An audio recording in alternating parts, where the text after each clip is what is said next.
Dos niñas decidieron jugar la Ouija en una casa que ya tenía una reputación bastante oscura.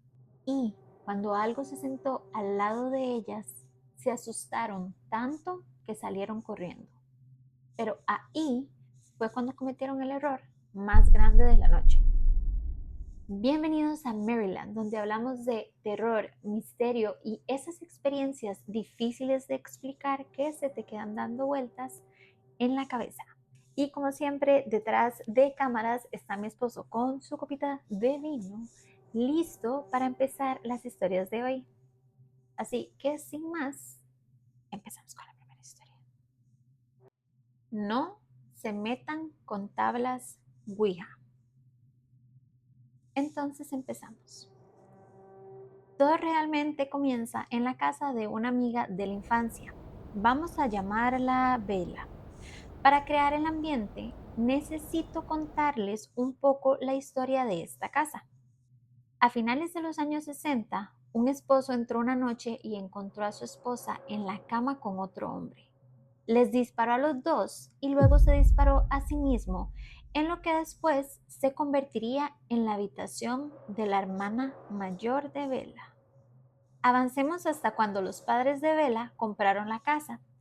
Mientras la renovaban, encontraron un artículo de periódico sobre el doble asesinato-suicidio.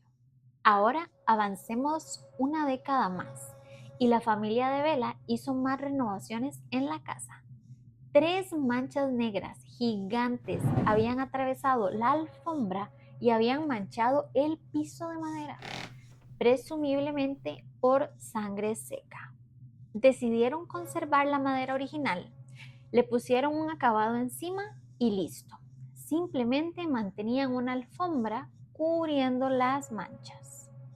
También había otros incidentes raros, cosas que desaparecían y luego aparecían de la nada, gabinetes y gavetas de la cocina que aparecían abiertos cuando no había nadie cerca para abrirlos, o puertas que se cerraban de golpe, apariciones de doppelgangers, etc.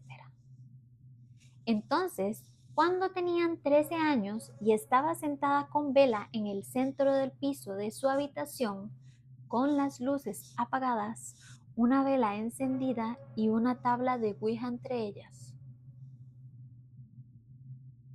Ya saben, cosas de niñas jóvenes y medio creepies.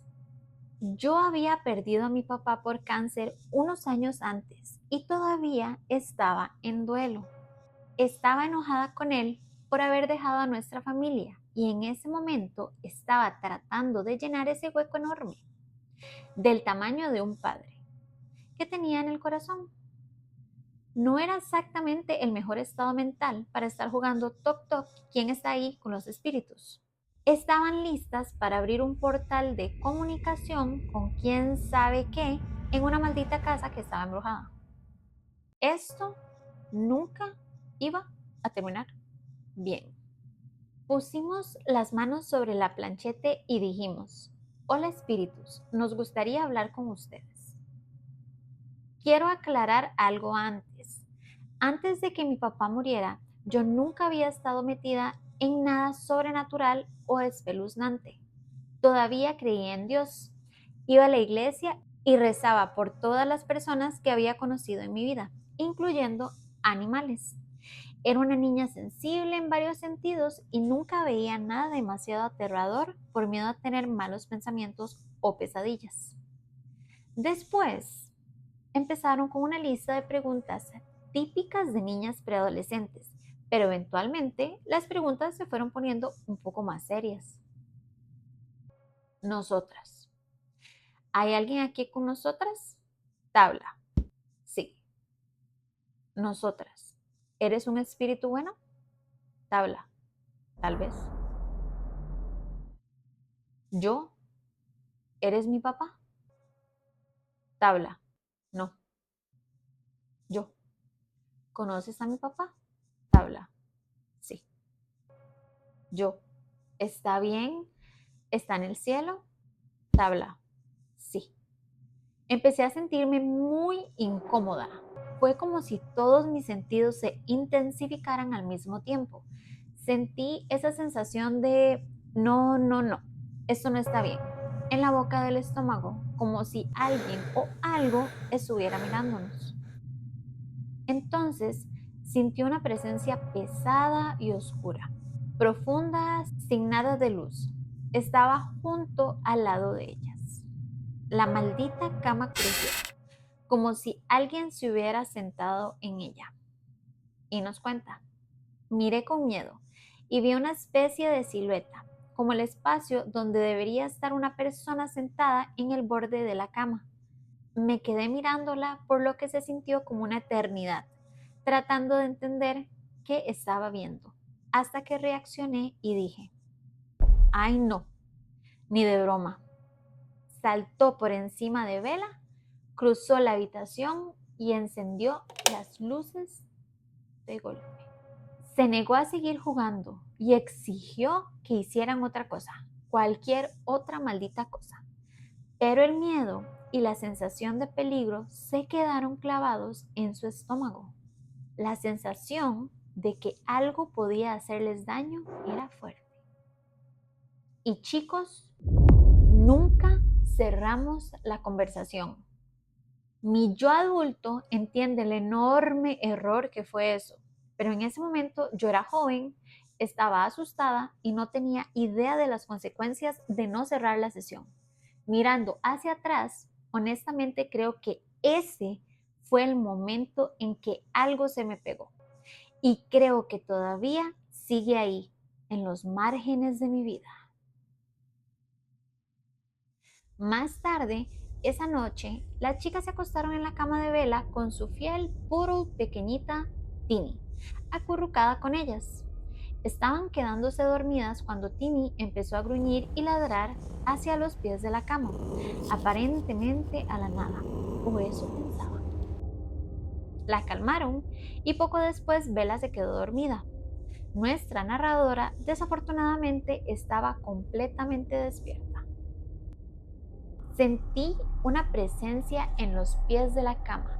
Se me hundió el estómago y el corazón empezó a acelerarse. Lentamente me subí las cobijas hasta cubrirme la cabeza e intenté obligarme a dormir, ignorando la presencia y esa sensación horrible.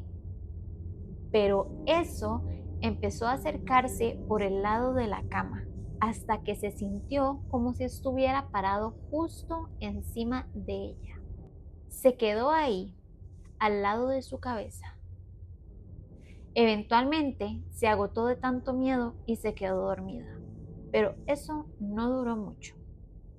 Abrí los ojos de golpe al escuchar el sonido de un gatillo siendo jalado y luego el disparo, justo en mi oído. Muerta de miedo, sacudió a Vela para despertarla y le preguntó si ella también había escuchado el disparo. Ella murmuró, no, y se volvió a dormir. Yo lloré hasta quedarme dormida, sintiéndome atrapada, llena de terror y sin ningún lugar a donde ir. Vela ya estaba acostumbrada a que cosas espeluznantes pasaran en su casa y ni se inmutaba cuando algo raro ocurría. Pero ella no estaba acostumbrada a ese nivel de actividad.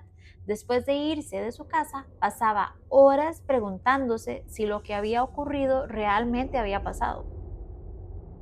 La segunda historia ocurrió unos meses después, durante una pijamada en la casa de otra amiga de la infancia. Vamos a llamarlas Kit y Kat. Kit era esa amiga, conocida por ser muy sensible a los espíritus. Ella los veía casi a diario. Esa noche, ya cuando todas estaban preparando para dormirse, la cama solo tenía espacio para dos. Así que ella dijo que no había ningún problema, que podía dormirse en el colchón inflable en el piso. Al principio parecía algo completamente normal. Una pijamada cualquiera, las luces se apagaron, todas intentaron acomodarse. Una risa baja, gutural, como si alguien estuviera acostado en el piso con la cara demasiado cerca de la suya. Intenté ignorar esa sensación de terror y me rogué a mí misma quedarme dormida, pero la risa continuaba. Así que le supliqué a Kit y Kat que me dejaran subir a la cama. Les expliqué angustiada que había escuchado algo en el piso.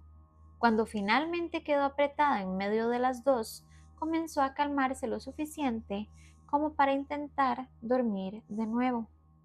Estaba acostada de lado, mirando hacia la pared, que estaba iluminada por una luz que salía del reloj despertador sobre la mesa de noche detrás de ellas. Entonces vi la sombra de una mano grande saludándonos en la luz del reloj. Los 5 dedos eran perfectamente visibles, moviéndose lentamente de un lado a otro. Sintió que el corazón se le caía al piso y lo único que pensó fue que tal vez estaba volviendo loca.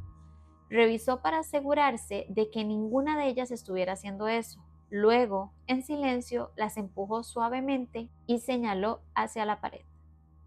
Ellas también vieron la mano.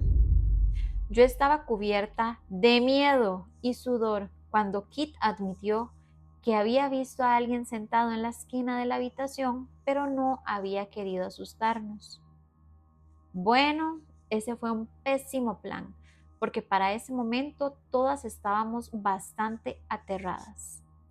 Ella rezaba para que esa presencia las dejara en paz, pero una parte de ella todavía esperaba que fuera su papá. Pero el pensamiento de si realmente fuera él, no tendrías miedo, seguía jalando su sentido común. Kit empezó a ver y escuchar cosas. Susurró el apodo que su papá le había puesto, un apodo que nadie más conocía, y entrelazó sus dedos con los suyos. Kit tenía manos muy delicadas y casi nada de fuerza en la parte superior del cuerpo, pero empezó a apretarle los dedos, haciendo que su corazón se acelerara y que se le formara un nudo en el estómago. Sus manos se sentían como las de su papá, grandes, ásperas y fuertes. Empezó a llorar tan fuerte que el pecho le dolía. Extrañaba profundamente a su papá, pero al mismo tiempo estaba absolutamente aterrada. Las emociones y la presión en la habitación eran demasiado, así que decidieron encender las luces y quedarse despiertas todo lo que pudieran para hablar de todo lo raro y aterrador que acababa de pasar. Eventualmente, Kit se levantó para ir al baño y luego regresó, dejando a Kat y a ellas solas conversando. Les tomó por sorpresa cuando unas cuentas que colgaban del marco de la ventana cayeron al suelo, haciéndolas gritar. Estaban bastante nerviosas, por decirlo suavemente. Casi al mismo tiempo, Kit entró corriendo con algo todavía más espeluznante que contar. Cuando se vio al espejo, su cara no parecía la suya.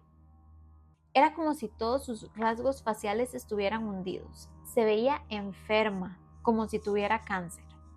Luego vio como una gran esfera naranja salió volando de su cabeza y su rostro volvió lentamente a ser el de ella. Después de escuchar eso, Kit y Kat volvieron a dormirse, mientras ella se quedó despierta viendo salir el sol. Al día siguiente, le contó a su mamá lo que había pasado y ella inmediatamente le preguntó si había usado una tabla Ouija. Le confesó que la había usado en la casa de Bella un tiempo atrás. La mamá la regañó y le rogó que nunca, jamás volviera a usar una. Le dijo que eran peligrosas, que podían dejar puertas abiertas al mundo espiritual y facilitar que algo desagradable la siguiera. Me explicó que el espíritu que habíamos experimentado durante la pijamada con Kitty Cat era un espíritu malo imitando a mi papá y que por eso yo me había sentido tan rara y asustada. Después de eso empecé a tener terrores nocturnos horribles, pero esas historias son para otro momento. Se aterró de su habitación. Llegó a ser tan malo que no podía mirar mi espejo por miedo que alguien estuviera detrás de mí o incluso estar sola en mi cuarto. Todos los días vivía llena de ansiedad esperando el momento de la noche en que tendría que dormir otra vez. Dormí con mi mamá hasta aproximadamente los 16 años, aunque ella nunca lo molestó. Después de un tiempo, mi mamá me ayudó a volver a una existencia más normal. Limpió mi habitación con aceite y le hizo un cambio completo. Funcionó. Pudo volver a dormir en su habitación, aunque colgaron cortinas para cubrir su tocador empotrado y tapar el espejo, a menos que necesitara usarlo. Después de eso tuvo muy pocos terrores nocturnos y su ansiedad bajó a una cantidad más normal para una adolescente. Han pasado años y ahora tiene 30. A lo largo de los años he tenido muchos otros encuentros espeluznantes y me encantaría contarlos en otra ocasión. Si ustedes quieren escuchar más, pero lo que espero dejar de aprendizaje es: no se metan con las tablas Ouija.